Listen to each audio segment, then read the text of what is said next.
Hello friends, this is Poonam and welcome to Subira study points. तो चलिए friends, शुरू करते हैं आज की वीडियो। और आज की वीडियो में हम बीपीएससी के लिए जो टेस्ट सीरीज़ है उसको करेंगे। और ये टेस्ट सीरीज़ एडुटेरिया के द्वारा पब्लिश की गई है। और ये जो टेस्ट सीरीज़ है इसका वॉल्यूम फर्स्ट है और इसमें कुल जो 10 मॉडल प्रैक्टिस सेट हैं वो दिए गए हैं। तो एक एक करके हम डेली यहाँ पर करेंगे। तो जो भी बीपीएससी की तैयारी कर रहे हैं, जिनको इस बार प्री देना है, उनके लिए ये हेल्पफुल रहने वाली है। क्योंकि आप पढ़ाई करते हैं, पढ़ने के बाद यदि आप टेस्ट भी देते हैं तो ज़्यादा अच्छा रहता है। तो यहाँ पर टेस्ट सीरीज़ देखेंगे और इसको देखने के साथ साथ आप अपनी तैयारी को भी जांचेंगे कि किस तरीके से आपसे क्वेश्चन बन रहे हैं या नहीं बन रहे हैं, कितना और पढ़ने की आवश्यकता है। ये जो टेस्ट सीरीज़ है ये पूरा एनसीईआरटी के आधार पर इसमें सभी प्रश्नों का समावेशन किया गया है। और इसको कंप्लीट करवाने के बाद इसकी जो पीडीएफ है उसको भी हम प्रोवाइड करवा देंगे। तो वीडियो को पूरा लास्ट तक देखेंगे। और वीडियो अगर पसंद आती है तो लाइक एंड शेयर भी कर दीजिएगा। और चैनल पर यदि पहली बार आए हैं तो चैनल को सब्सक्राइब भी कर लीजिए। चलिए शुरू करते हैं। पहला प्रैक्टिस सेट है और यहाँ पर जो पहला क्वेश्चन है कि आरंभिक पुरापाषाण काल के संबंध में कौन सा कथन असत्य है। तो देखिए, सबसे पहले तो ये ज़रूरी रहता है कि क्वेश्चन को सही ढंग से पढ़ा जाए। इसमें असत्य पूछा गया है तो कौन सा इसमें असत्य है ये हमको बताना है। तो आप लोग चारों ऑप्शन को पढ़ेंगे और इसको एक टेस्ट की तरीके ही देखेंगे और टेस्ट के तौर पर इसको देंगे। तो आप लोगों को ही बताना है कि इसका आंसर कौन सा सही है, बाद में हम बताएंगे।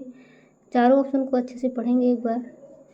तो इसमें असत्य पूछा गया है। अगर असत्य की बात करें, यहाँ पर जो पहला है, इस युग में मानव खाद्य संग्राहक बना रहा, यही इसमें असत्य है। तो आंसर जो हमारा है वो यही वाला सही हो जाएगा। क्योंकि यहाँ पर आरंभिक पुरापाषाण की बात कर रहा है और इस टाइम जो मानव है वो खाद्य संग्राहक नहीं हुआ था, वो एक शिकारी के रूप में ही जीवन व्यतीत करता था। तो ऑप्शन हमारा यहाँ पर पहला सही है। आगे हम देखेंगे अगला क्वेश्चन, सिंधु घाटी सभ्यता के विस्तार के संबंध में निम्नलिखित कथनों पर विचार करें। सिंधु घाटी सभ्यता के बारे में पूछ रहा है। उत्तर में इसका विस्तार जम्मू कश्मीर से मांडा तक था, ये सही है। दक्षिण में इसका विस्तार नर्मदा नदी के मुहाने तक था, ये भी ठीक है। पश्चिम में इसका विस्तार बलूचिस्तान के मकरान तक था, ये भी ठीक है। पूर्व में इसका विस्तार गंगा घाटी तक था, तो ये यहाँ पर गलत हो जाता है क्योंकि पूर्व में इसका विस्तार गंगा घाटी तक न होकर के आलमगीर हिंडन नदी तक था, तो ये यहाँ पर गलत है।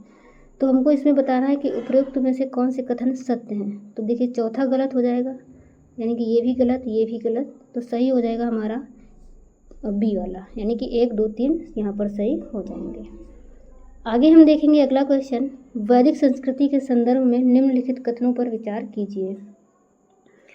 सरस्वती या आर्यों की पवित्र नदी थी, तो ये भी ठीक है कि जो सरस्वती है वो आर्यों की पवित्र नदी थी और सरस्वती को ऋग्वेद में नदीतमा कहा गया है, ये भी ठीक है।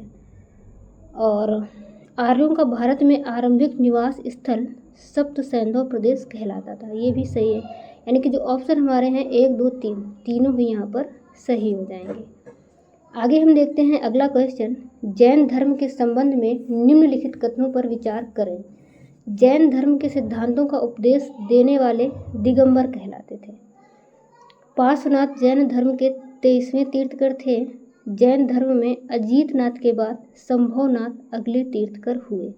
इसमें से कौन से कथन सत्य हैं ये हमको बताना है।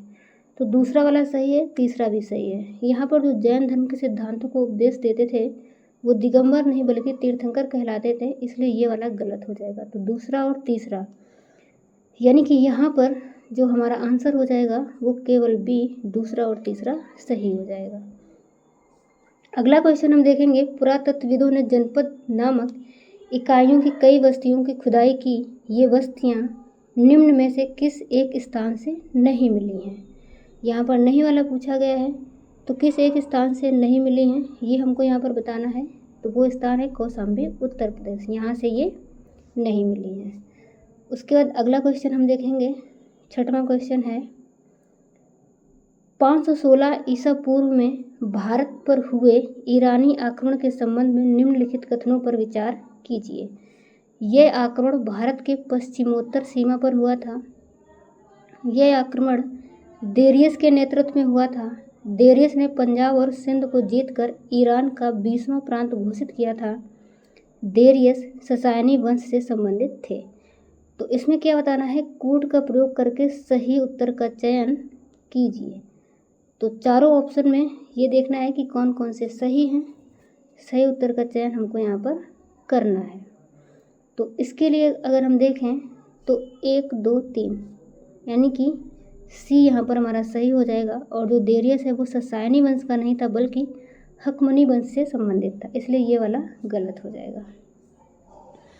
अगला क्वेश्चन है, मौर्य वंश के संस्थापक चंद्रगुप्त मौर्य की विजयों का वर्णन किनके ग्रंथ में विस्तृत मिलता है? तो ये किस में मिलता है? ये जो विशाख दत्त की मुद्रा राक्षस है उसमें मिलता है। तो ऑप्शन यहाँ पर सी सही हो जाएगा। उत्तर भारत में मौर्यों के सबसे महत्वपूर्ण देशी उत्तराधिकारी कौन हुए? तो यहाँ पर पूछा गया है कि उत्तर भारत में मौर्यों के जो सबसे महत्वपूर्ण देशी उत्तराधिकारी थे वो कौन थे? वो थे शुंग वंश के शासक। निम्नलिखित में कौन सा युग्म सुमेलित नहीं है? तो जो अनुगंग है ये मध्य गंगा का मैदान है, प्रयाग आधुनिक प्रयागराज, साकेत आधुनिक दिल्ली, मगध आधुनिक पटना। तो नहीं वाला पूछा गया है। तो यहाँ पर जो ऑप्शन सी है यानी कि जो साकेत है वो आधुनिक दिल्ली नहीं है बल्कि अयोध्या था। तो ऑप्शन हमारा यहाँ पर सी सही हो जाएगा। गुप्त वंश के पतन से लेकर आरंभिक 7वीं शताब्दी में हर्ष के उत्थान तक उत्तर भारत में निम्नलिखित में से किन राजवंशों का शासन था? तो यहाँ पर बताना है किन किन राजवंशों का शासन था। तो अगर यहाँ पर हम बात करें कौन सा सही हो जाएगा हमारा, तो देखिए यहाँ पर जो मगध के गुप्त हैं इनका शासन था, थानेश्वर के पुष्यभूति का भी शासन था, कन्नौज के मौर्यवरी और वल्लभी के मैत्रक। तो ऑप्शन हमारा 1 3 4 6 बी ऑप्शन यहाँ पर सही हो जाएगा। निम्नलिखित में से किस तुर्क सरदार ने गजनी को अपनी राजधानी बनाकर स्वतंत्र राज्य की स्थापना की थी? कौन सा ऐसा तुर्क सरदार था जिसने गजनी को अपनी राजधानी बनाकर स्वतंत्र राज्य की स्थापना की थी? वो था अलप्तगीन। तो ऑप्शन हमारा यहाँ पर ए सही रहेगा। अगला क्वेश्चन है, कुतुबुद्दीन ऐबक के संबंध में निम्न कथनों पर विचार करें। कुतुबुद्दीन ऐबक के नेतृत्व में इल्वरी वंश का उत्थान हुआ। ऐबक ने दिल्ली को अपनी राजधानी बनाया। ऐबक ने अजमेर में 2.5 दिन का झोपड़ा बनवाया था, ये सही है। कुतुबुद्दीन ऐबक के समय बदायूं का इक़्तिदार उसका पुत्र आरामशाह था, ये गलत है क्योंकि कुतुबुद्दीन ऐबक के समय बदायूं का जो इक़्तिदार है वो इल्तुतमिश था, ये वाला गलत है। और वहीं ऐबक ने दिल्ली को अपनी राजधानी नहीं बल्कि लाहौर को बनाया था। तो दूसरा और चौथा गलत हो जाएंगे, पहला और तीसरा सही है। अब हमको देखना है कि क्वेश्चन में पूछ क्या रहा है। तो इसमें सत्य कथन पूछ रहा है। सत्य कथन यानी कि पहला वाला सही है और तीसरा वाला सही है। तो ऑप्शन हमारा यहाँ पर ए केवल 1 और 3 सही हो जाएगा। अगला क्वेश्चन हम देखेंगे, खिलजी वंश के किस सुल्तान ने खिलजी वंश के किस सुल्तान ने शासितों के स्वैच्छिक समर्थन पर आधारित राज्य के सिद्धांत का पालन किया? तो इसके लिए जो ऑप्शन है वो बी यानी कि जलालुद्दीन खिलजी। मोहम्मद बिन तुगलक के संदर्भ में निम्नलिखित कथनों पर विचार करें। इसके शासनकाल में तमीसरिन के नेतृत्व में मंगोलों ने सिंध पर आक्रमण किया था, ये सही है। मोहम्मद बिन तुगलक ने सिंध पर विजय प्राप्त की थी तथा कलानौर से पेशावर तक अपना अधिकार स्थापित किया था, तो ये भी सही है। और अली गुरसाब का विद्रोह इन्हीं के शासनकाल में हुआ था, ये भी सही है। यानी कि यहाँ पर तीनों ही सही हैं, तो 1 2 3 डी ऑप्शन यहाँ पर सही हो जाएगा। सही सुमेल करें। कोट की मस्जिद सिकंदर लोदी ने, अलाई दरवाज़ा अलाउद्दीन खिलजी ने, जमाली कमाली मस्जिद इब्राहिम लोदी ने बनवाई थी और बेगमपुरी मस्जिद मोहम्मद बिन तुगलक ने। तो 1 2 3 4 यानी कि 1 2 फिर 4 फिर 3। तो ऑप्शन हमारा यहाँ पर सी सही हो जाएगा। हरिहर और बुक्का के संबंध में निम्नलिखित कथनों पर विचार कीजिए। मोहम्मद बिन तुगलक ने इन्हें बंदी बना लिया था। और दूसरा है कि गुरु विद्याधरण के निर्देश पर वे हिंदू धर्म में पुनः दीक्षित हुए। उन्होंने दौलताबाद को अपनी राजधानी बनाया था। तो यहाँ पर पूछा है कौन से कथन सही हैं, तो पहला वाला और दूसरा वाला सही है, तो ऑप्शन हमारा सी यहाँ पर सही हो जाएगा। आगे हम देखेंगे अगला क्वेश्चन, और जो हमारा अगला क्वेश्चन है कि सूची 1 को सूची 2 के साथ मिलाना है। निकोलो डी कोंटी देवराय प्रथम और जो अब्दुल रज्जाक हैं देवराय द्वितीय एंड रेडवार्ड बारबोसा कृष्ण देवराय, ये सभी सही सुमेलित हैं। तो ऑप्शन हमारा ए यानी कि 1 2 3 4 सही हो जाएगा। आगे हम देखेंगे अगला क्वेश्चन, भक्ति आंदोलन के उद्भव के संबंध में निम्न कथनों पर विचार करें। भक्ति आंदोलन का जो उद्भव है वो दक्षिण भारत में हुआ था और शैव परंपरा को अपनाने वाले नैनार कहलाते हैं। ये भी सही है कि जो शैव परंपरा को अपनाते हैं वो नैनार कहलाते हैं एंड वैष्णव परंपरा को मानने वाले अलवार कहे जाते हैं। तो तीनों ही यहाँ पर सही है यानी कि ऑप्शन हमारा डी सही हो जाएगा। बाबर के समकालीन सफावी लोगों के संबंध में निम्नलिखित कथनों पर विचार कीजिए। जो सफावी राजवंश है ईरान पर अपना वर्चस्व स्थापित किया था इन्होंने, और सफावी लोग हजरत मोहम्मद को अपना पूर्वज मानते थे एंड सफावी सुन्नी संप्रदाय के पक्षधर थे। इसमें पूछना है कौन से सही हैं, तो जो तीसरा वाला है ये सही नहीं है, क्योंकि जो सफावी थे वो सुन्नी संप्रदाय के पक्षधर नहीं थे बल्कि शिया संप्रदाय के पक्षधर थे। तो पहला और दूसरा सही है यानी कि ऑप्शन हमारा ए, केवल 1 और 2 सही हो जाएगा। अगला क्वेश्चन है कि इसमें भी मिलान करना है। तो जो बरीद है ये हो जाएगा खुफिया अधिकारी, वाकयानवेश सूचना अधिकारी, अमल गुजार भू राजस्व अधिकारी और काजी न्याय प्रशासन अधिकारी। तो कौन सा सही रहेगा? 2 1 3 4। तो ऑप्शन हमारा यहाँ पर डी सही हो जाएगा। अगला वाला भी है कि निम्नलिखित युग्मों पर विचार कीजिए। आत्मीय सभा राजा राम मोहन राय और प्रार्थना सभा नारायण मल्हार जोशी एंड जो सोशल सर्विस लीग है वो आत्माराम पांडुरंग। इसमें ये बताना है कि उपयुक्त युग्मों से कौन सा सही सुमेलित है। तो इसमें सिर्फ एक ही सही सुमेलित है, जो आत्मीय सभा है इसकी स्थापना राजा राम मोहन राय के द्वारा की गई थी। अगला क्वेश्चन है शिवाजी के अष्टप्रधान के संबंध में निम्नलिखित युग्मों में से कौन सा या कौन से सही सुमेलित हैं। सर ए नौबत को सेनापति बोला जाता था, मतलब जो सेनापति है वो सर ए नौबत कहलाता था। पंडित राव समारोहों का दायित्व, सुमंत धर्मार्थ और धार्मिक प्रशासन। इसमें बताना है कि कौन सा सही सुमेलित है। तो इसके लिए जो हमारा सही हो जाएगा, इसमें भी केवल एक ही सही सुमेलित है यानी कि जो सर ए नौबत है वो सेनापति होता था। तो ऑप्शन हमारा यहाँ पर बी सही हो जाएगा। भारत में कंपनी के शासन के अंतर्गत शिक्षा के विकास के संदर्भ में निम्नलिखित कथनों पर विचार कीजिए। 1813 के चार्टर अधिनियम ने देश में आधुनिक विज्ञान के ज्ञान को बढ़ावा देने के प्रावधान किए थे। ये सही है। 1813 के चार्टर अधिनियम ने इस उद्देश्य के लिए कोई मौद्रिक प्रावधान नहीं किया था। तो ये बात यहाँ पर गलत है। तो ऑप्शन हमारा यहाँ पर केवल एक सही हो जाएगा। तो ए सही हो जाएगा। आगे हम बात करेंगे अगला क्वेश्चन, कलकत्ता जनरल एडवर्टाइजर किसके द्वारा शुरू किया गया था। 24 के लिए हमारा यहाँ पर सही हो जाएगा, जो जेम्स ऑगस्टस हिक्की थे इनके द्वारा शुरू किया गया था। तो ऑप्शन यहाँ पर डी सही रहेगा। एका आंदोलन के संदर्भ में निम्नलिखित में से कौन से कथन सही नहीं है। यहाँ पर पूछा गया कौन सा कथन जो है वो सही नहीं है। तो 1919 के अंत में संयुक्त प्रांत के कुछ उत्तरी जिलों में आंदोलन शुरू हुआ। तो यही जो ऑप्शन है ये सही नहीं है। तो ऑप्शन हमारा यहाँ पर ये वाला सही हो जाएगा। बाकी के जो हैं वो सारे सही हैं, बट यहाँ पर सही नहीं वाला पूछा है, तो ऑप्शन यहाँ पर ए सही रहेगा। आगे देखेंगे हम अगला क्वेश्चन, निम्नलिखित कांग्रेस पूर्व राजनीतिक संगठनों को सही कालानुक्रम में व्यवस्थित कीजिए। 26 वाला है, तो इसको हमें कालानुक्रम में व्यवस्थित करना है कि सबसे पहले कौन सी संस्था आई।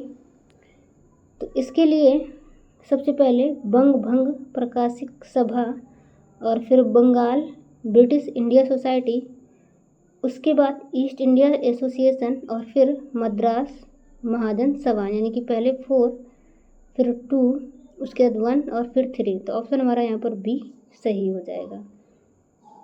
अगला जो क्वेश्चन है, मेरठ षड्यंत्र मामले में संदर्भ में निम्नलिखित कथनों पर विचार कीजिए। ये मामला भारतीय राष्ट्रीय आंदोलन के कम्युनिस्ट और समाजवादी पहलुओं से जुड़ा हुआ था। और अगला है, इस मामले को भारत में मजदूर वर्ग के आंदोलन को कमज़ोर करने के लिए जिम्मेदार ठहराया जाता है। कौन से कथन सत्य हैं? तो यहाँ पर जो है दोनों ही कथन सही हैं। तो ऑप्शन हमारा सी 1 और 2 दोनों सही हो जाएगा। आगे हम देखेंगे अगला क्वेश्चन, भारतीय इतिहास के संदर्भ में कंपनी शासन के विरुद्ध लोगों के आक्रोश और विद्रोह के लिए निम्नलिखित में से किन कारकों को उत्तरदायी ठहराया जा सकता है? तो यहाँ पर नए करों का भारी बोझ, आदिवासी भूमि पर राजस्व प्रशासन का विस्तार, स्वदेशी उद्योगों का विनाश। नीचे दिए गए कोड का प्रयोग करके सही उत्तर चुनना है। तो ये तीनों ही यहाँ पर सही है, उत्तरदायी कारक है। तो ऑप्शन हमारा यहाँ पर डी सही हो जाएगा। और अगला क्वेश्चन है कि भारतीय परिषद अधिनियम 1892 के संबंध में निम्नलिखित में से कौन सा या कौन से कथन सही हैं? 29 के लिए हम देखेंगे। तो यहाँ पर केंद्रीय और प्रांतीय विधान परिषद दोनों में गैर सरकारी सदस्यों की संख्या में वृद्धि की गई, ये सही है। कुछ गैर सरकारी सदस्यों के चयन में अप्रत्यक्ष चुनाव के एक तत्व को स्वीकार किया गया, ये भी ठीक है। निदेशक मंडल की सदस्य संख्या को घटाकर 18 कर दिया गया, तो ये बात गलत है, यानी कि ऑप्शन हमारा पहला और दूसरा यहाँ पर सही हो जाएगा। 1929 ईस्वी में खुदाई खिदमतगार को किसने संगठित किया? तो इसको किया था खान अब्दुल गफ्फार खां। ऑप्शन हमारा यहाँ पर ए सही हो जाएगा। आगे हम देखेंगे, यहाँ पर भी मिलान करना है सूची 1 को सूची 2 के साथ। तो जो 1833 का चार्टर एक्ट अधिनियम था, इसके लिए कौन सा सही रहेगा? ये जो है 1833 का चार्टर अधिनियम विधि निर्माण की शक्ति, यानी कि इसके लिए चौथा हो जाएगा ये वाला। और 1853 का जो चार्टर अधिनियम है, इसके लिए तीसरा वाला गवर्नर जनरल की परिषद में 6 नए सदस्यों की वृद्धि की गई। 1858 का जो अधिनियम है, इसके लिए कौन सा सही होगा? कोर्ट ऑफ डायरेक्टर को समाप्त कर दिया गया, यानी कि पहला इसके लिए हो जाएगा। और 1861 का भारतीय परिषद अधिनियम, गवर्नर जनरल को अध्यादेश जारी करने की शक्ति। तो 4, 3, 1, 2, यानी कि जो ऑप्शन हमारा है डी यहाँ पर सही हो जाएगा। आगे हम देखेंगे अगला क्वेश्चन, प्रस्तावना में वर्णित संपूर्ण प्रभुत्व संपन्न शब्द से अभिप्राय है। तो ऐसी व्यवस्था जहाँ भारतवर्ष किसी भी आंतरिक अथवा बाह्य सत्ता से पूर्ण रूप से स्वतंत्र हो। तो ऑप्शन हमारा यहाँ पर पहला ही सही रहेगा। आगे हम देखते हैं, निम्नलिखित कथनों पर विचार कीजिए।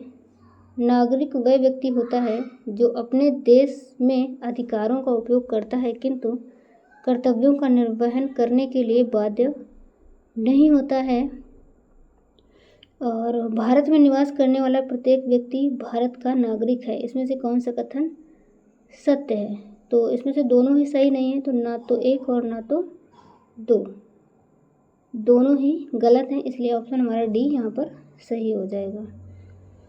निम्नलिखित में कौन सा विकल्प मौलिक अधिकारों का सबसे सटीक वर्णन करता है? तो देखेंगे चारों ऑप्शन, कौन सा ऐसा कथन है जो सबसे सटीक वर्णन करता है मौलिक अधिकारों का?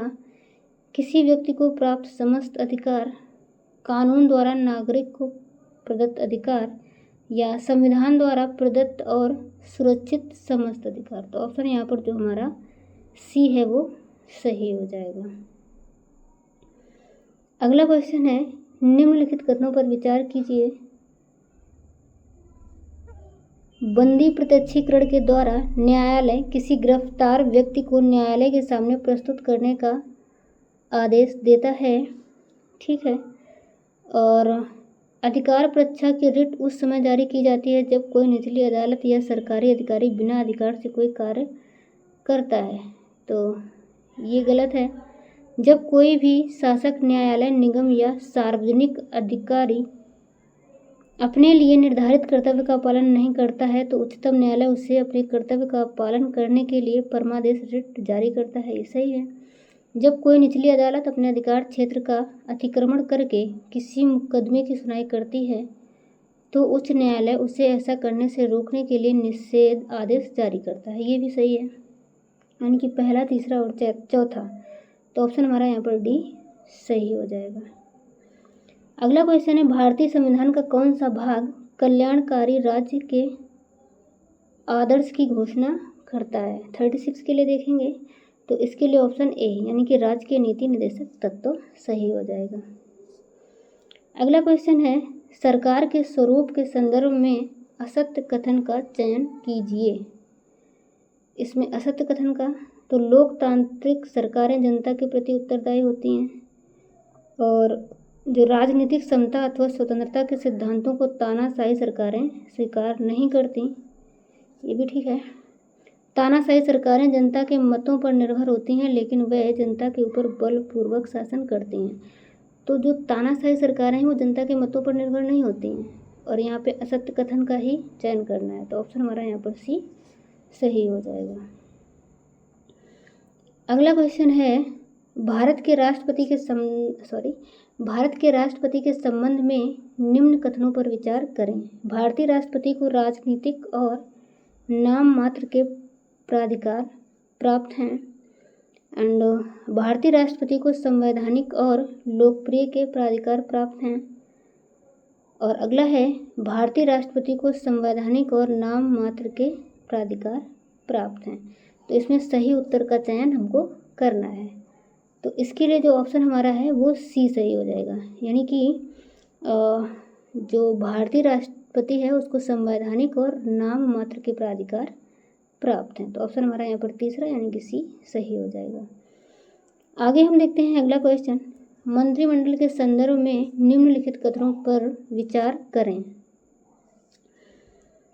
ऑप्शन दिए हुए हैं कि मंत्रियों की राय और विचार अलग अलग हो सकते हैं किंतु कोई भी मंत्री सरकार के फैसले की सार्वजनिक रूप से आलोचना नहीं कर सकता। ठीक है। प्रधानमंत्री किसी भी मंत्री को बर्खास्त कर सकता है। ये भी सही है, यानी कि ऑप्शन हमारा 1 और 2 दोनों ही यहाँ पर सही हो जाएंगे। और अगला जो क्वेश्चन है, भारतीय संसद के संदर्भ में निम्नलिखित कथनों पर विचार करें।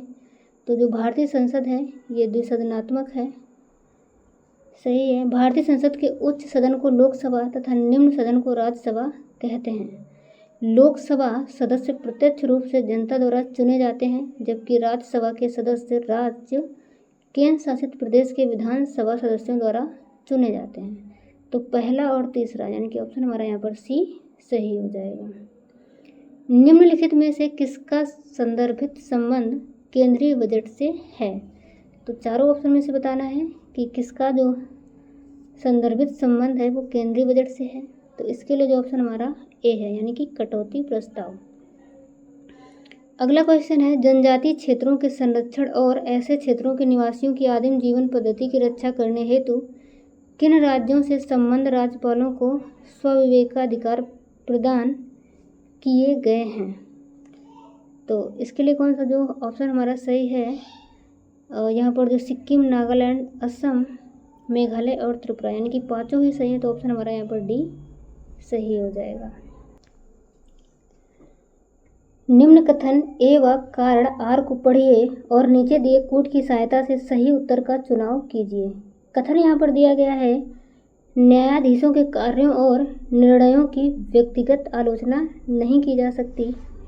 और अगला वाला जो है, यदि कोई न्यायालय की अवमानना को दोषी पाया जाता है तो न्यायपालिका उसे दंडित करने का अधिकार प्राप्त है। तो यहाँ पर जो कथन है वो दोनों ही सही हैं, परंतु जो आर है वो ए की सही व्याख्या नहीं करता है। तो ऑप्शन हमारा यहाँ पर बी सही हो जाएगा। निम्न कथनों में से असत्य कथन की पहचान करें। तो चारों ऑप्शन को आप लोग ध्यान से देखेंगे और असत्य कथन कौन सा है ये आपको बताना है। तो बताइएगा जो हमारा असत्य कथन है। तो यहाँ पर ऑप्शन सी, हायल ने ब्रह्मांड के संकुचन संबंधी अवधारणा को प्रस्तुत किया, ये हमारा असत्य हो जाएगा। अगला क्वेश्चन देखते हैं। अगला जो क्वेश्चन है, पृथ्वी की उत्पत्ति के संबंध में निम्न कथनों पर विचार करें। कथन दिए हुए हैं, आप लोग देखेंगे और बताइएगा कौन सा ऑप्शन यहाँ पर सही है। तो यहाँ पर जो ऑप्शन है वो सही हो जाएगा केवल 2, यानी कि जो चेम्बरलेन तथा मोल्टन ने पृथ्वी की उत्पत्ति के संबंध में निहारिका परिकल्पना को प्रस्तुत किया था, ये यहाँ पर असत्य है, बाकी ये दोनों सही है। अगला क्वेश्चन देखेंगे। पृथ्वी की आंतरिक संरचना की जानकारी प्राप्त करने के लिए निम्न में से कौन सा स्रोत अप्रत्यक्ष स्रोतों में शामिल है। तो बताएंगे आप लोग कौन सा अप्रत्यक्ष स्रोतों में शामिल है। तो इसके लिए जो हमारा आंसर है वो ये चारों ही यहाँ पर सही हैं, तो ऑप्शन सी सही हो जाएगा। और अगला क्वेश्चन है 47, दक्कन ट्रैप के शैल समूह किस प्रकार के ज्वालामुखी उद्गार का परिणाम है। बताना है आप लोगों को ही। चारों ऑप्शन को ध्यान से देखिए और बताइए कौन सा सही है। तो यहाँ पर जो हमारा ऑप्शन है वो सी, यानी कि बेसाल्ट प्रवाह ज्वालामुखी।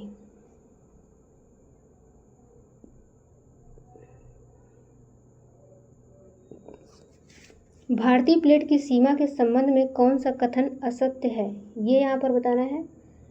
तीनों ऑप्शन को ध्यान से देखिए और बताएंगे आप लोग कौन सा यहाँ पर सही हो जाएगा। सत्य कथन को बताना है। तो 48 के लिए जो पहला वाला है और तीसरा वाला, ये दोनों यहाँ पर सही हैं, तो ऑप्शन हमारा डी सही हो जाएगा। अगला जो क्वेश्चन है, वायुमंडल के संगठन के संबंध में निम्न कथनों पर विचार करें। तो आप लोग देखिए ऑप्शन को और विचार कीजिए कौन सा यहाँ पर असत्य है, ये बताना है। तो असत्य कथन को यहाँ पर बताना है 49 में। तो असत्य कथन की जब हम बात करते हैं 49 के लिए, तो पहला वाला और जो दूसरा वाला है ये दोनों ही यहाँ पर गलत हो जाते हैं, तो ऑप्शन हमारा सी यहाँ पर सही रहेगा, क्योंकि असत्य ही हमसे पूछा है। उसके बाद जो अगला क्वेश्चन है, हमारा अगला क्वेश्चन है कि सूची 1 को सूची 2 से सुमेलित कीजिए। मिलान करना है, तो मिलान कीजिए आप लोग और बताइए। यहाँ पर जो महासागरीय नितल का अपेक्षाकृत तो छोटा स्थल स्वरूप है, इसको क्या कहेंगे, मग्न तट। और समतल शीर्ष वाला समुद्री पर्वत, इसको क्या कहेंगे, इसको कहेंगे गाइआर्ट। और जो महासागरीय नितल पर उभरी हुई श्रृंखला एवं पतली श्रृंखला है, इसको जलमग्न कटक कहेंगे। एंड पतली एवं तीव्र ढालों वाली जो खाई है वो हो जाएगी जलमग्न खाई।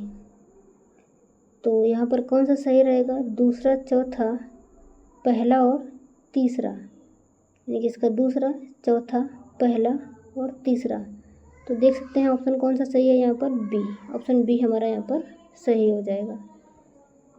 अगला क्वेश्चन है कि हिमालय पर्वत श्रृंखला में मुख्य रूप से कौन सी श्रेणियाँ पाई जाती हैं। तो देखिए हिमालय पर्वत में बृहद हिमालय पाया जाता है, शिवालिक हिमालय भी पाया जाता है, और इसके अलावा जो पूर्वांचल पहाड़ियाँ ये भी पाई जाती हैं। तो 1, 2, 3 ऑप्शन हमारा यहाँ पर ए सही हो जाएगा। हिमालय नदियाँ अपने प्रवाह के क्रम में मध्य एवं निचले भागों में किस प्रकार की आकृति का निर्माण करती हैं। किस प्रकार की आकृति का निर्माण करती हैं, तो इनमें से कोई किसी भी आकृति का ये निर्माण नहीं करती हैं, तो ऑप्शन हमारा यहाँ पर डी सही हो जाएगा। अगला क्वेश्चन है, भारत की जलवायु के संदर्भ में निम्नलिखित कथनों पर विचार करना है। तो देखिए दोनों ऑप्शन को ध्यान से और आंसर बताना है आप लोगों को। तो इसमें जो हमारा आंसर है वो सही हो जाएगा, ये दोनों ही बातें यहाँ पर सही हैं, तो ऑप्शन हमारा यहाँ पर सी सही रहेगा कि भारत की जो जलवायु है अवस्था में स्पष्ट प्रादेशिक भिन्नताएं भी हैं, और सर्दी के समय में द्रास एवं त्रिवेंद्रपुरम के तापमान में अधिक अंतर रहता है। शीतोष्ण कटिबंधीय वनस्पति प्राकृतिक वनस्पति भारत के किस क्षेत्र में पाई जाती है? तो किस क्षेत्र में पाई जाती है? ये पाई जाती है पश्चिमी हिमालयी क्षेत्र में। भारतीय मृदाओं का वर्गीकरण भारतीय कृषि अनुसंधान परिषद द्वारा किन आधारों पर किया गया है? किन आधारों पर किया गया है? चारों ऑप्शन को ध्यान से देखना है और उसके बाद बताना है। तो किन आधारों पर किया गया है? ये किया गया है मृदाओं की प्रकृति एवं गुणों के आधार पर। अगला क्वेश्चन है, भौगोलिक क्षेत्र की दृष्टि से भारत के निम्न जिलों में कौन सा जिला सबसे बड़ा है? तो कौन सा जिला सबसे बड़ा है? लेह जो है सबसे बड़ा है।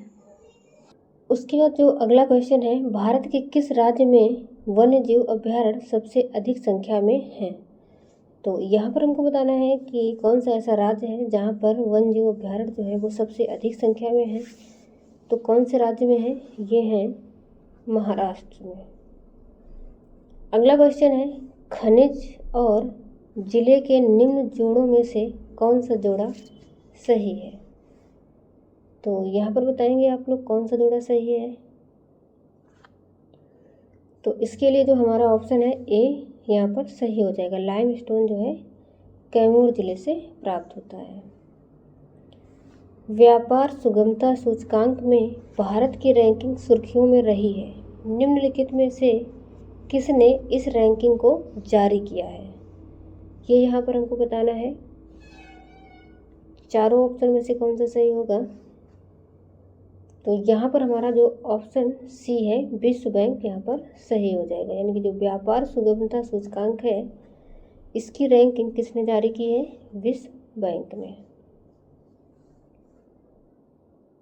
अगला क्वेश्चन 60 नंबर, वैश्विक वित्तीय स्थिरता विवरण निम्नलिखित में से किसके द्वारा तैयार की जाती है? यूरोपीय केंद्रीय बैंक, अंतर्राष्ट्रीय मुद्रा कोष, अंतर्राष्ट्रीय पुनर्संरचना एवं विकास बैंक, आर्थिक सहयोग एवं विकास संगठन। तो ये किसके द्वारा तैयार की जाती है? ये की जाती है अंतर्राष्ट्रीय मुद्रा कोष के द्वारा। निम्न युग्मों में से कौन सा युग्म सही सुमेलित नहीं है? चारों ऑप्शन को ध्यान से देखना है, कौन सा यहाँ पर सही सुमेलित नहीं है ये आपको बताना है। तो यहाँ पर जो सही सुमेलित नहीं है वो है डी, यानी कि जो लुई पास्चर है ये जीवाणु विज्ञान के जनक नहीं है, बल्कि जो जीवाणु विज्ञान के जनक है कौन है? एंटोनी वॉन ल्यूवेनॉक है। तो यहाँ पर ये वाला सही सुमेलित नहीं है। तो ऑप्शन हमारा यही सही हो जाएगा।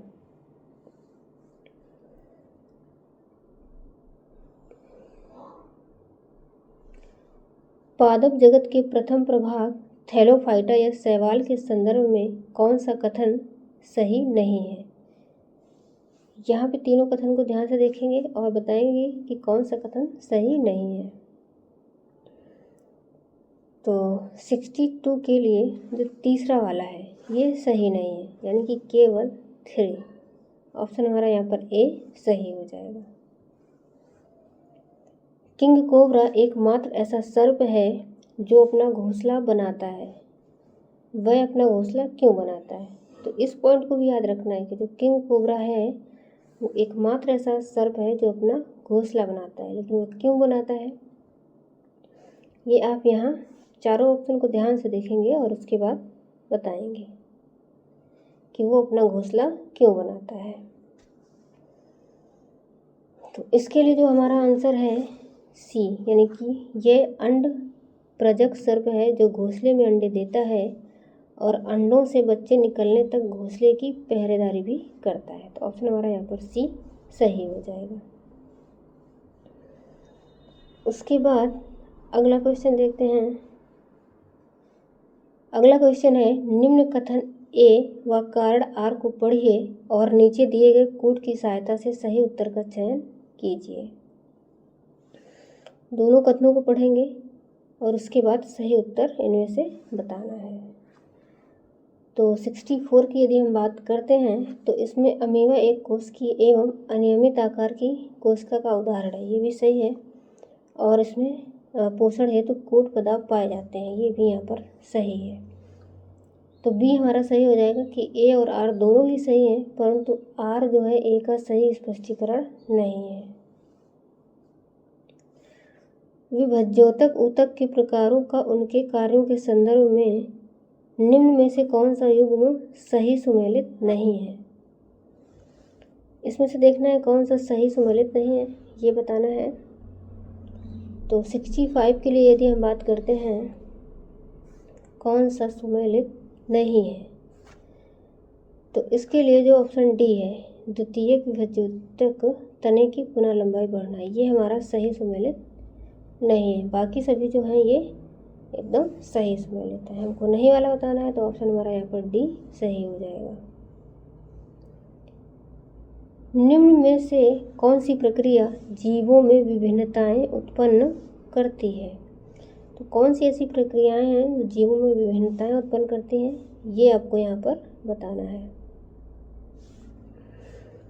तो सारे ऑप्शन को ध्यान से देखना है और बताना है कौन सी प्रक्रियाएं हैं जो विभिन्नताएं उत्पन्न करती हैं।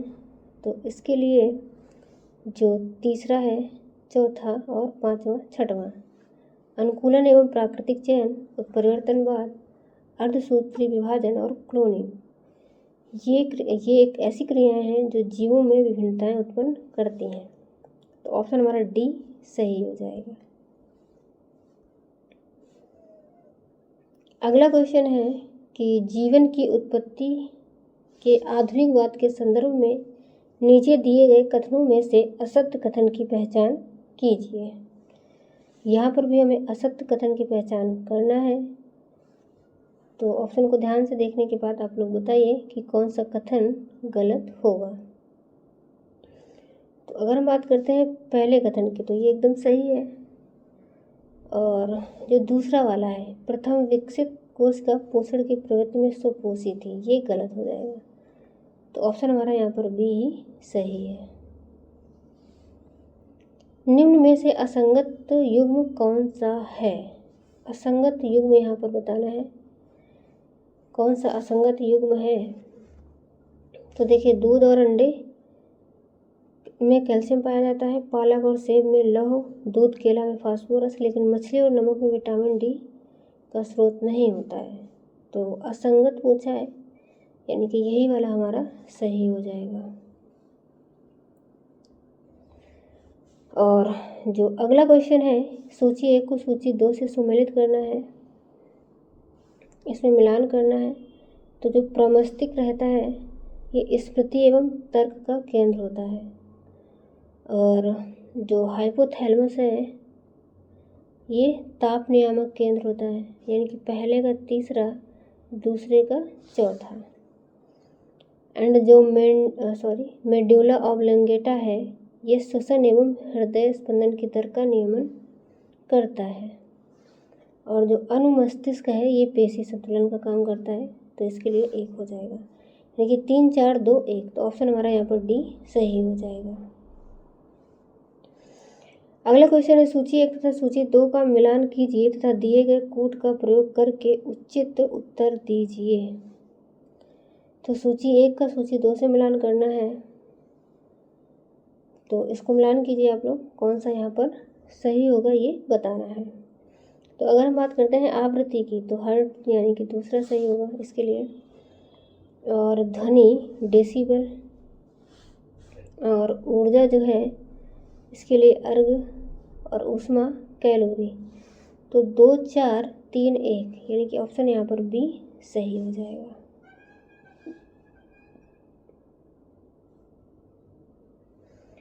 जब कोई वस्तु वृत्तीय पथ पर 2 चक्कर लगाती है तब इसके द्वारा निश्चित, ऑप्शन को देखना है और सही ऑप्शन हमको यहाँ पर बताना है। तो 71 के लिए जब हम बात करते हैं तो इसके लिए जो चौथा ऑप्शन है, यानी कि जब कोई वस्तु वृत्तीय पथ पर 2 चक्कर लगाती है तब इसके द्वारा निश्चित विस्थापन का मान 0 होता है। तो ऑप्शन हमारा केवल 4 यहाँ पर सही हो जाएगा। निम्नलिखित बलों में कौन से बल असंपर्क बल के उदाहरण नहीं हैं। तो चारों ऑप्शन में से आप लोगों को बताना है कि कौन से बल असंपर्क बल के उदाहरण यहाँ पर नहीं है। तो अगर 72 में हम बात करेंगे असंपर्क बल के लिए, तो कौन सा यहाँ पर सही हो जाएगा। यहाँ पर जैसे दो सतहों के मध्य लगने वाला जो घर्षण बल है और चुंबक द्वारा लोहे पर लगाया गया बल, दो वस्तुओं के मध्य लगने वाला गुरुत्वाकर्षण बल और रस्सी को खींचते समय मनुष्य द्वारा लगाया गया बल, इसमें से असंपर्क बल के उदाहरण नहीं है। यानी कि असंपर्क बल के उदाहरण यानी कि कौन से ऐसे हैं जो हमें संपर्क बल के उदाहरण देते हैं। जैसे दो सतहों के मध्य लगने वाला जो घर्षण बल है इसमें संपर्क होगा, तो असंपर्क नहीं होगा, यानी कि पहला सही है। और ये जो है संपर्क बल के उदाहरण हैं दोनों। चौथा वाला रस्सी को खींचते समय मनुष्य द्वारा लगाया गया बल, ये भी असंपर्क नहीं बल्कि संपर्क बल का उदाहरण है। तो ऑप्शन हमारा 1 और 4 यहाँ पर सही हो जाएगा।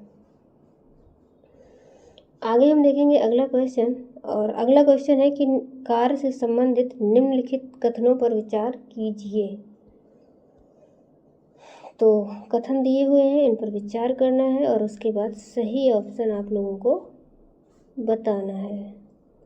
तो 73 के लिए यदि हम बात करते हैं तो किसी वस्तु पर किया गया कार्य उस वस्तु पर लगने वाले बल के परिमाण तथा बल की दिशा में उत्पन्न त्वरण के बराबर होता है। तो पहला ही ऑप्शन हमारा यहाँ पर सही हो जाएगा, तो केवल 1 सही रहेगा। अगले का आंसर बताना है कि निम्नलिखित कथनों पर विचार कीजिए।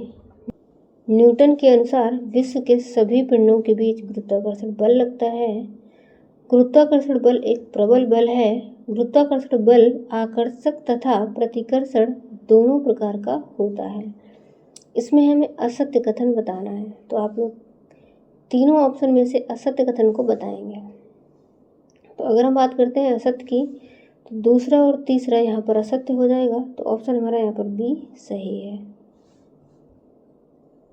निम्नलिखित में से कौन सा कथन सही है, इसमें हमें सही वाला बताना है।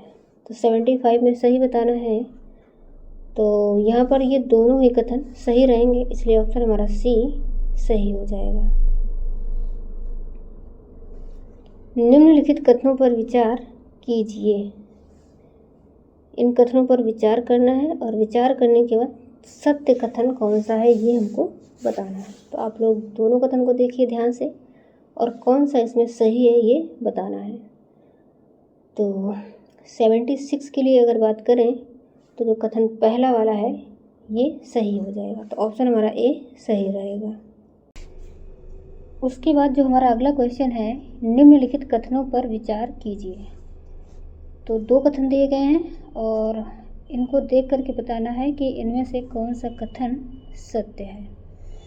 तो अगर इसके लिए हम बात करते हैं, जो हमारा पहला ऑप्शन है, ऊष्मा ऊर्जा का एक रूप है जिसका स्थानांतरण 2 निकायों के मध्य अथवा किसी निकाय तथा उसके परिवेश के मध्य ताप में अंतर के कारण होता है। और जो दूसरा है कि ऊष्मा को केवल केल्विन में व्यक्त किया जा सकता है। तो सही पूछा है, तो इसमें दूसरा वाला गलत है और पहला सही है, यानी कि आंसर जो हमारा है केवल 1 सही हो जाएगा। अगला क्वेश्चन है, निम्नलिखित कथनों पर विचार कीजिए। यहाँ पर भी कथन दिए हैं, इनको देखना है और फिर हमको बताना है कि कौन से कथन इसमें असत्य हैं। तीनों कथन को ध्यान से देखेंगे और आप लोग बताइएगा कि इसमें से कौन से कथन असत्य हैं। 77 के लिए यहाँ पर जो दूसरा कथन है, वर्तुल गति दोलनी गति होती है, ये गलत है।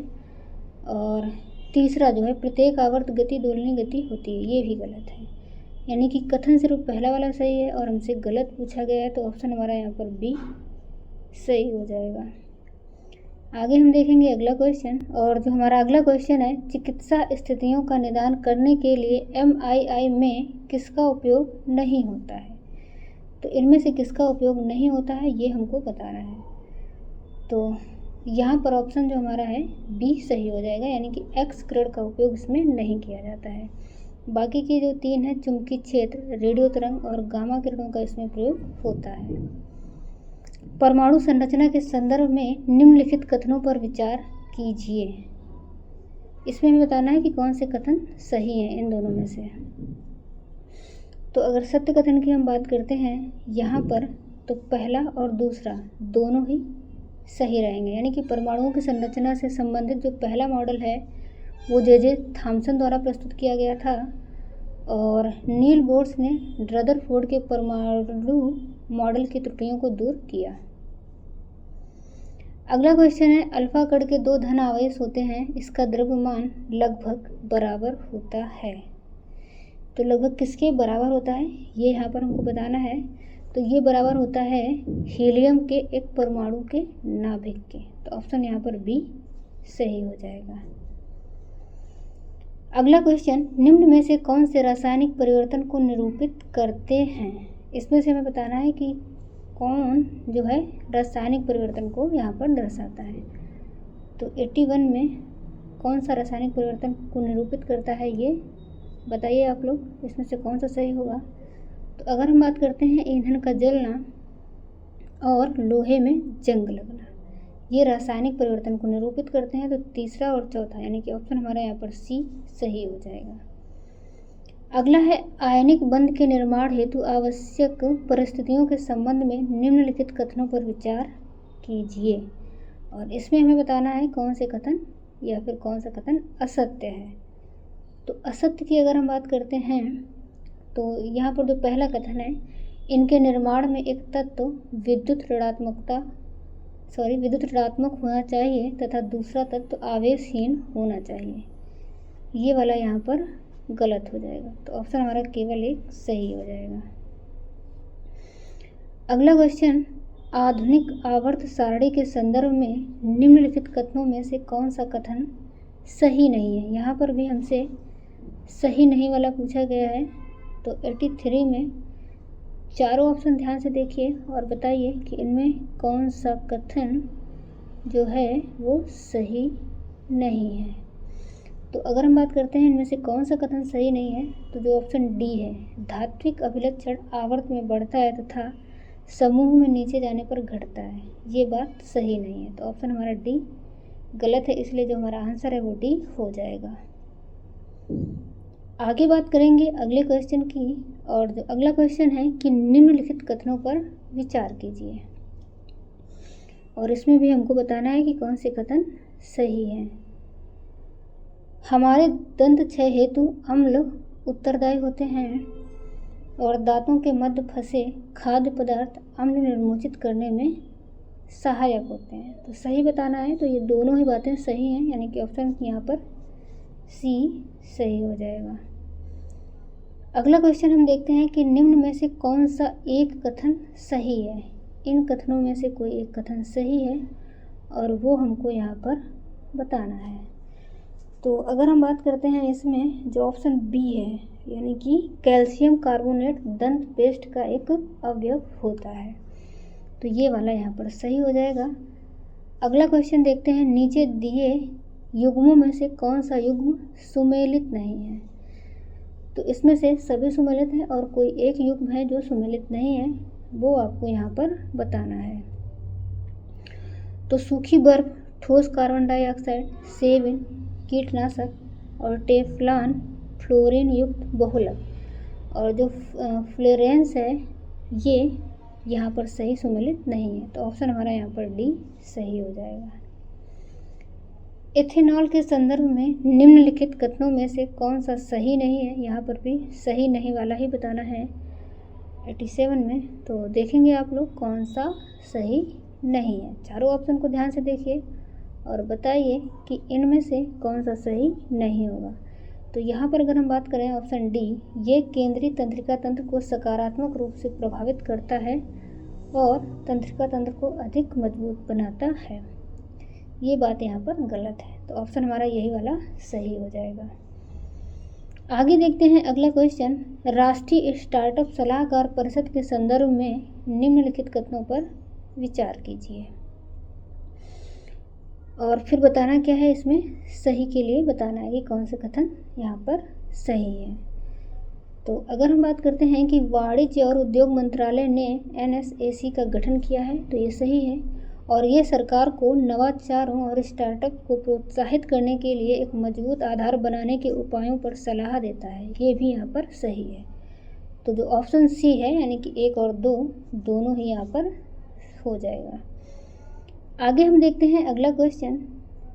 व्यष्टि अर्थशास्त्र के संदर्भ में निम्नलिखित कथनों पर विचार कीजिए, और इसमें भी बताना है कि कौन सा कथन सही है।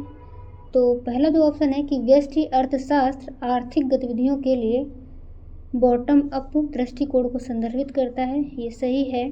और जो दूसरा ऑप्शन है मुद्रास्फीति और विकसित को गतिशीलता को समझना व्यष्टि अर्थशास्त्र के अंतर्गत आता है, ये बात यहाँ पर गलत है। तो ऑप्शन जो हमारा ए है केवल 1 यहाँ पर सही हो जाएगा। आगे हम देखते हैं 89 के बाद क्वेश्चन नंबर 90। भारत में मूल्य वर्धित कर संग्रह की प्रणाली के संदर्भ में निम्नलिखित कथनों पर विचार कीजिए। तो 4 कथन यहाँ पर दिए गए हैं और बताने हैं कि कौन से कथन सही है। तो अगर हम बात करते हैं ये एक बिंदु कर संग्रह है, ये सही है। ये कर पर लगाने की अनुमति देता है, ये कर पर कर लगाने की अनुमति देता है, ये गलत है। ये अल्पावधि के लिए मुद्रास्फीति को बढ़ाता है, ये भी गलत है। इसे गरीब समर्थक कर प्रणाली कहा जाता है, ये यहाँ पर सही हो जाएगा। तो पहला और चौथा सही है, इसलिए ऑप्शन हमारा यहाँ पर सी सही रहेगा। आगे हम देखेंगे अगला क्वेश्चन। सकल घरेलू उत्पाद के संदर्भ में निम्नलिखित कारकों पर विचार कीजिए। तो यहाँ पर उत्पादित वस्तुओं और सेवाओं का व्यय जो निर्यात किया जाता है लेकिन देश के भीतर बिक्री नहीं किया जाता।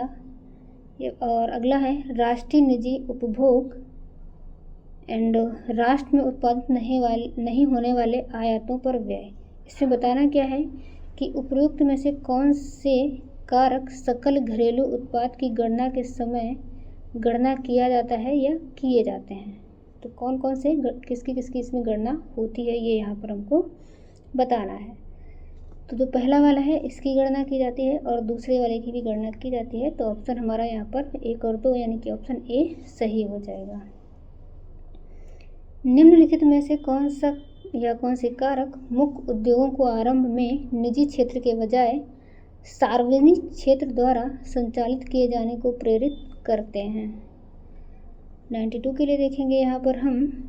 तो जो पहला ऑप्शन है बड़ी मात्रा में पूंजी और प्रौद्योगिकी की आवश्यकता, ये सही है, प्रेरित करते हैं। कुशल और अकुशल दोनों तरह के श्रमिकों की कमी, ये नहीं सही है। और जो अगला है उपभोक्ताओं की निम्न क्रय शक्ति, तो ये भी यहाँ पर सही हो जाएगा। तो ऑप्शन हमारा यहाँ पर सी यानी कि 1 और 3 सही हो जाएगा। आगे हम देखते हैं अगला क्वेश्चन। बैंक बोर्ड ब्यूरो के संदर्भ में निम्नलिखित कथनों पर विचार कीजिए। तो बैंक बोर्ड ब्यूरो के संदर्भ में कथनों पर विचार करना है हमको यहाँ पर, और फिर बताना है कि कौन से कथन यहाँ पर सही हैं। तो पहला जो है कि इसका गठन 2016 में एक सलाहकार निकाय के रूप में किया गया था, ये भी सही है। इसका उद्देश्य सार्वजनिक क्षेत्र के वित्तीय संस्थानों में कॉर्पोरेट प्रशासन में उत्कृष्टता को बढ़ावा देना है, ये सही है।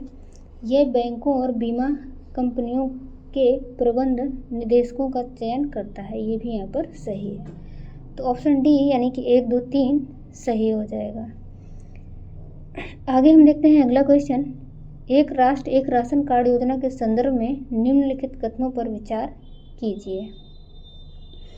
प्रवासी श्रमिकों और उनके परिवार के सदस्यों को देश में कहीं भी किसी भी उचित मूल्य की दुकान से रियायती राशन खरीदने में सक्षम बनाने के लिए इसे पूरे देश में लागू किया गया है, तो ये सही है।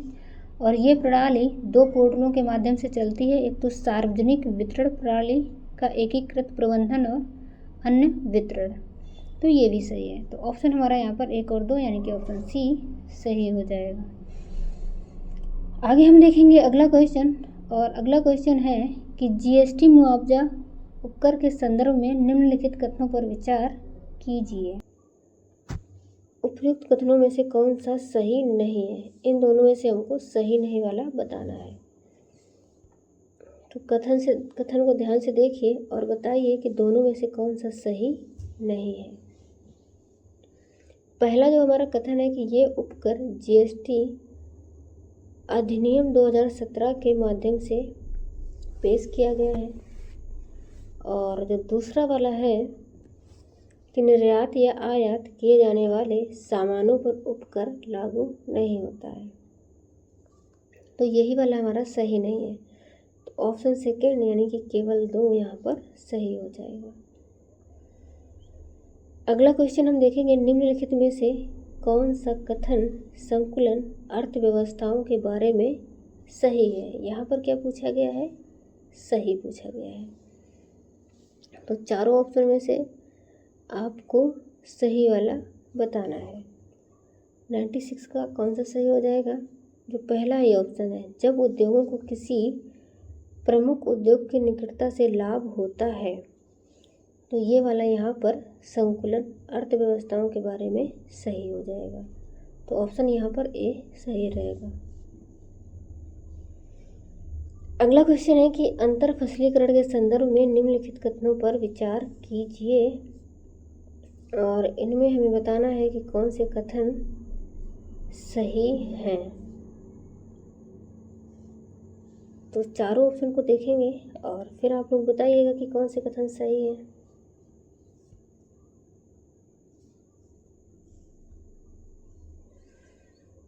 जो पहला ऑप्शन है कि अंतर फसलीकरण का मुख्य उद्देश्य मुख्य फसलीकरण की पंक्तियों के बीच की जगह का उपयोग करना है, तो ये सही है। यहाँ पर अंतर फसलीकरण में मुख्य और अंतर फसल के बीच प्रतिस्पर्धा होती है। मिश्रित फसल का मुख्य उद्देश्य फसल खराब होने के खिलाफ बीमा है। मुख्य फसल में फसल समान अवधि की भी हो सकती है और नहीं भी। तो पहला, तीसरा और चौथा यहाँ पर सही हो जाएंगे। तो ऑप्शन हमारा यहाँ पर डी सही रहेगा। निम्नलिखित में से कौन सी एक सकल घरेलू उत्पाद की गणना करने की विधि नहीं है? तो इनमें से कौन सी सकल घरेलू उत्पाद की गणना करने की विधि नहीं है? जो ह्रासमान लागत विधि होती है, ये नहीं है। तो ऑप्शन हमारा यहाँ पर बी सही हो जाएगा। नरसिंघम समिति 1 और 2 निम्नलिखित में से किससे संबंधित थे? तो ये संबंधित थी बैंकिंग क्षेत्र से।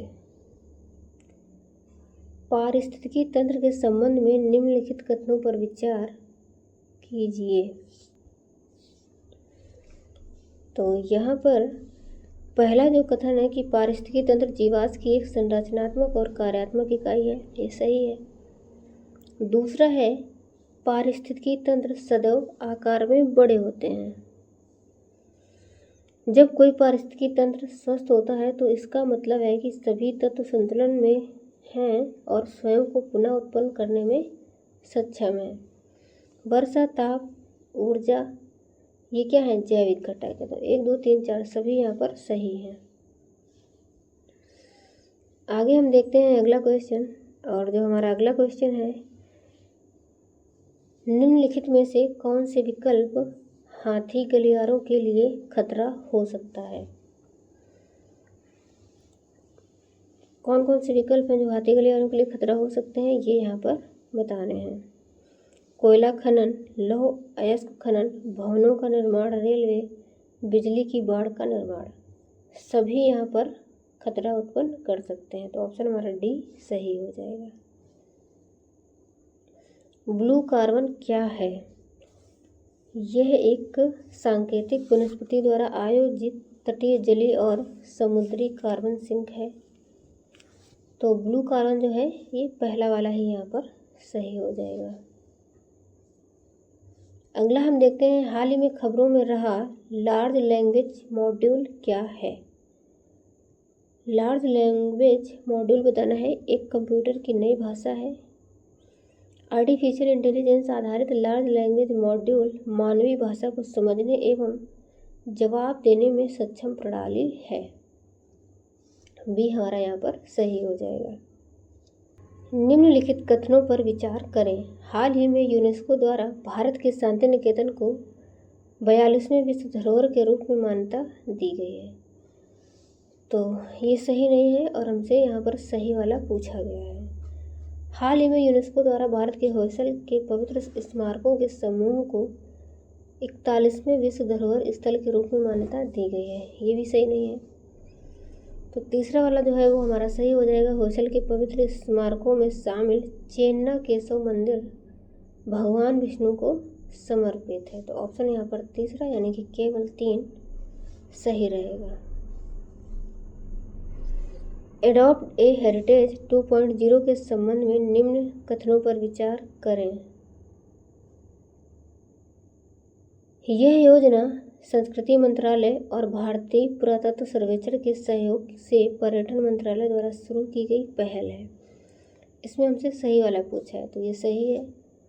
इस योजना के माध्यम से कॉरपोरेट हितधारकों को ऐतिहासिक रूप से महत्वपूर्ण स्मारकों को संरक्षण में योगदान के लिए प्रोत्साहित किया जा रहा है। ये भी सही है। तो 1 और 2 दोनों यहाँ पर सही हो जाएंगे।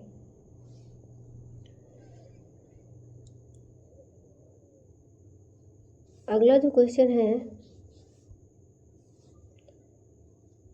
G20 सम्मेलन में प्रदर्शित प्रमुख कलात्मक वस्तुओं के संदर्भ में कौन सा युग्म सही सुमेलन नहीं है। तो इसमें हमको कौन सा युग्म ऐसा है जिसका सही सुमेल नहीं है, ये बताना है। तो पहला वाला ये सही है। जो हम दूसरे वाले को देखते हैं, अराकू वैली कॉफ़ी, ये यहाँ पर सही सुमेलित नहीं है और हमसे नहीं वाला ही पूछा है, तो ऑप्शन हमारा यहाँ पर यही सही हो जाएगा। हाल के समय में चीन भूटान सीमा तनाव काफ़ी बढ़ रहा है। भूटान के किन क्षेत्रों में चीन ने अपना अवैध कब्जा कर रखा है, ये यहाँ पर हमको बताना है। तो ये तीनों ही ऐसे क्षेत्र हैं जहाँ पर चीन ने अपना अवैध कब्जा कर रखा है। तो ऑप्शन हमारा यहाँ पर डी सही हो जाएगा। आगे हम देखते हैं अगला क्वेश्चन। हाल ही में यूरोपियन यूनियन द्वारा कार्बन सीमा कर किन वस्तुओं पर आरोपित किया गया है। तो कौन कौन सी वस्तुओं पर किया गया है, ये यहाँ पर हमको बताना है। तो इस्पात, एल्यूमिनियम, सीमेंट, उर्वरक, हाइड्रोजन और बिजली, इतनी चीज़ों पर कर आरोपित किया गया है, कार्बन सीमा कर। तो ऑप्शन हमारा यहाँ पर पहला 1 2 3 4 5 6 सही हो जाएगा। हाल में चर्चा में रहे प्रोजेक्ट उद्भव का संबंध निम्नलिखित में से किससे है। तो किससे है? मानव संसाधन विकास, रक्षा से क्षेत्र, शिक्षा क्षेत्र या फिर स्वास्थ्य क्षेत्र। तो ये है रक्षा क्षेत्र से। हाल ही में सुर्खियों में रहे शब्द विजन 5T का संबंध निम्नलिखित में से किससे है। तो विजन 5T का संबंध किससे है? सुशासन से। हाल में चर्चा में रहे world energy transition outlook report को निम्नलिखित में से किस संस्था के द्वारा जारी किया गया है। तो इसे जारी किया गया है अंतर्राष्ट्रीय अक्षय ऊर्जा एजेंसी के द्वारा। हाल ही में चर्चा में रहे 64 योगिनी मंदिर के संबंध में निम्नलिखित कथनों पर विचार करें। भारत की नई संसद भवन की इमारत 64 योगिनी मंदिर से प्रेरित है। ये मंदिर उत्तर प्रदेश में स्थित है। इस मंदिर का निर्माण कच्छ पघार वंश के राजा देवपाल ने करवाया था। तीसरा सही है, यानी कि केवल 3 यहाँ पर हमारा सही हो जाएगा। हाल ही में गुजरात के अपतटीय तलछट में खोजे गए वैनेडियम दुर्लभ धातु के संबंध में निम्न कथनों पर विचार करें।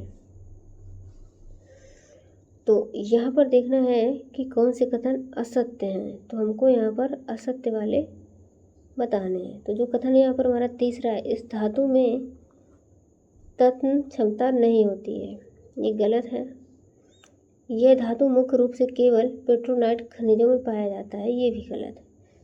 तो तीसरा और चौथा यहाँ पर गलत है और जो पहला और दूसरा है ये सही है। और हमको गलत वाला बताना है तो ऑप्शन हमारा यहाँ पर डी सही हो जाएगा। निम्न कथनों पर विचार करें। हाल ही में कैमन द्वीप को फाइनेंशियल एक्शन टास्क फोर्स ने ग्रे लिस्ट से हटा दिया है। इसमें देखिए असत्य वाला पूछा गया है, तो असत्य वाला पूछा गया है, इसके लिए जो पहला वाला कथन है हमारा ये सही है, तो ये आंसर हमारा नहीं होगा। कैमन द्वीप पूर्वी कैरिबियन सागर में स्थित एक ब्रिटिश प्रवासी क्षेत्र है, ये यहाँ पर गलत हो जाएगा। तो ऑप्शन हमारा केवल 2 यहाँ पर सही है, यानी कि यही वाला गलत है, तो आंसर हमारा केवल 2 यहाँ पर हो जाएगा। अगला जो क्वेश्चन है, खबरों में रहे रिवर डॉल्फिन के संबंध में निम्नलिखित कथनों पर विचार करें। यहाँ पर हमको क्या बताना है, सत्य वाला बताना है।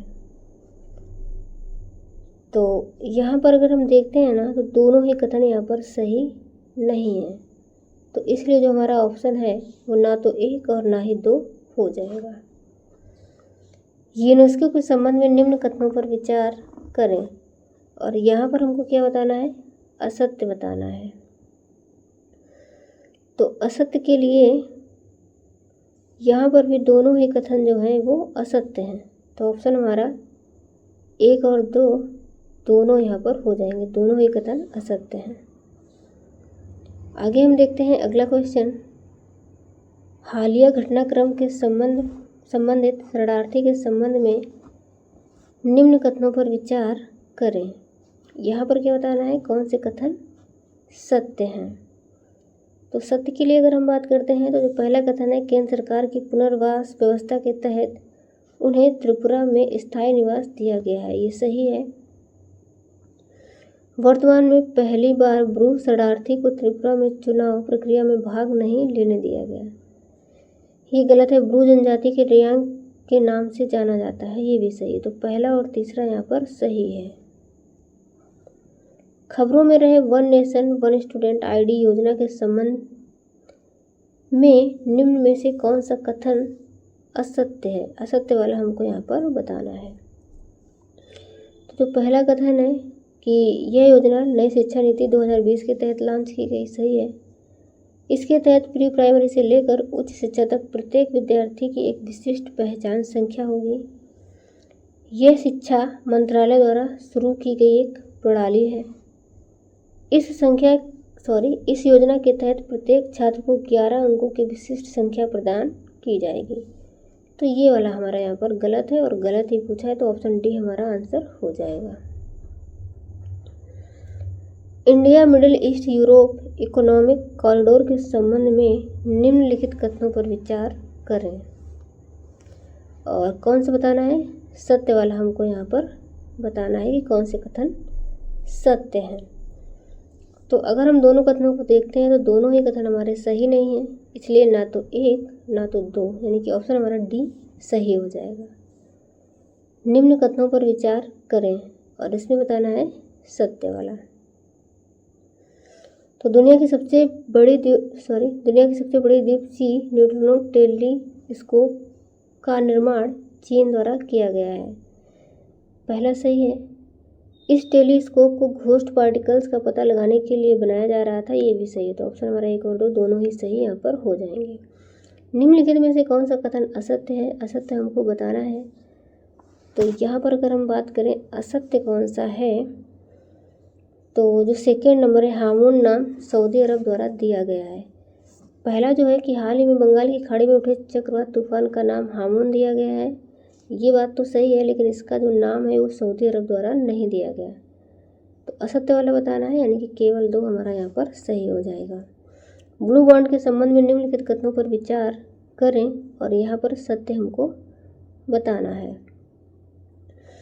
तो हाल ही में भारत में आधिकारिक रूप से ब्लू बॉन्ड जारी की गई है, ये सही नहीं है। विश्व का पहला ब्लू बॉन्ड वर्ष 2018 में सेशल्स द्वारा जारी किया गया था, ये सही है। तो ऑप्शन हमारा केवल 2 सही हो जाएगा। बिहार के किस जिले में गांधी जी पर आधारित एक थीम पार्क का निर्माण किया गया है? तो ये कहाँ किया गया है? पश्चिमी चंपारण में। बैडमिंटन खिलाड़ी प्रमोद भगत जिन्होंने टोक्यो पैरालंपिक में गोल्ड मेडल जीता है, वे बिहार के किस शहर के रहने वाले हैं? तो ये किस शहर के रहने वाले हैं? ये हैं हाजीपुर के। सुशासन के कार्यक्रम के किसके तहत आत्मनिर्भर भारत के 7 सेट 2 को लागू करने के लिए कैबिनेट ने मंजूरी दी है? तो किसके तहत दी है? ये दी है 2020-25। तो ऑप्शन हमारा यहाँ पर सी सही हो जाएगा।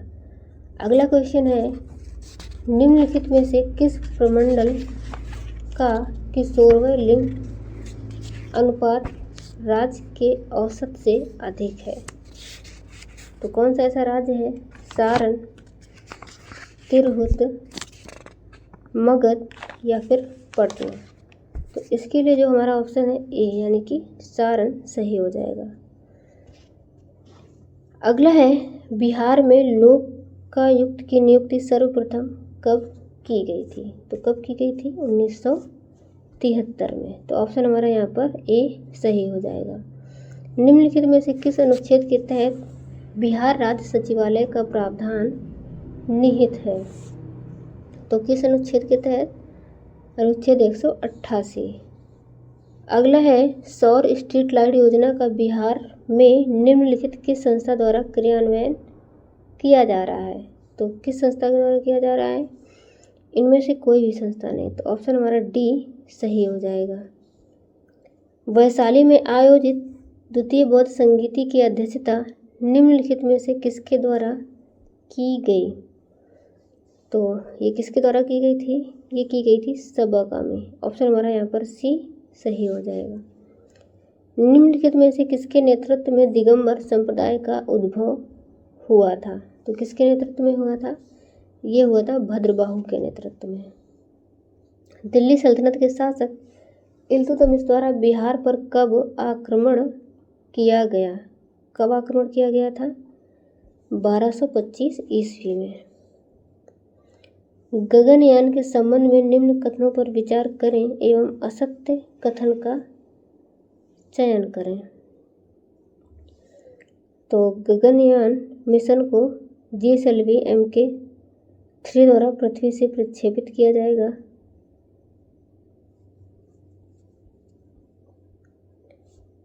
और जो दूसरा ऑप्शन है, गगनयान मिशन को पृथ्वी की निचली कक्षा में भेजना एक महत्वाकांक्षी योजना है। इस मिशन में क्रू एस्केप सिस्टम भी शामिल है या उपयुक्त में से एक से अधिक। तो इसके लिए हमको असत्य कथन बताना है। तो असत्य कथन कौन सा? पहला वाला जो है वो हमारा यहाँ पर गलत है। तो ऑप्शन हमारा यही सही हो जाएगा। अगला क्वेश्चन है, 4G एवं 5G के संबंध में निम्न कथनों पर विचार करें और बताना क्या है? इसमें सत्य कथन बताने हैं। तो जब हम दोनों कथनों को देखते हैं तो यहाँ पर हमारे दोनों ही कथन सही नहीं है। तो ना तो 1 ना तो 2 सही हो जाएगा। क्रिप्टो करेंसी के संदर्भ में निम्नलिखित कथनों पर विचार कीजिए और बताना है सही वाला। तो इसकी सहायता से अंतर्राष्ट्रीय लेन देन करना सस्ता होता है। क्रिप्टो करेंसी की आपूर्ति सीमित है। तो 135 जो है इसके दोनों ही कथन सही हैं, 1 और 2 हमारा आंसर यहाँ पर हो जाएगा। लाइट कॉम्बैट हेलीकॉप्टर के संदर्भ में निम्नलिखित कथनों पर विचार कीजिए और कौन से कथन यहाँ पर सही है ये बताना है। तो जो पहला वाला कथन है ये गलत है और दूसरा वाला यहाँ पर यानी कि LCH हिंदुस्तान एरोनॉटिक्स लिमिटेड का उत्पाद है, ये सही है। तो केवल 2 यहाँ पर सही हो जाएगा। भारतीय क्षेत्रीय मार्ग निर्देशन उपग्रह तंत्र के मार्ग निर्देशन तंत्र को साझा करने के संदर्भ में निम्नलिखित कथनों पर विचार कीजिए और इसमें बताना है कि कौन से कथन यहाँ पर सही है। तो जो पहला कथन है कि IRNSS अपने उपयोगकर्ताओं को मानक स्थिति निर्धारण सेवाएं प्रदान करता है, ये सही है। नाविक केवल भारत के भीतर ये सेवाएं प्रदान करता है, ये गलत है। और जो तीसरा है ये भी यहाँ पर सही है, तो पहला और तीसरा हमारा सही हो जाएगा। कम्युनिस्ट इंटरनेशनल का सदस्य बनने वाले प्रथम भारतीय कौन थे?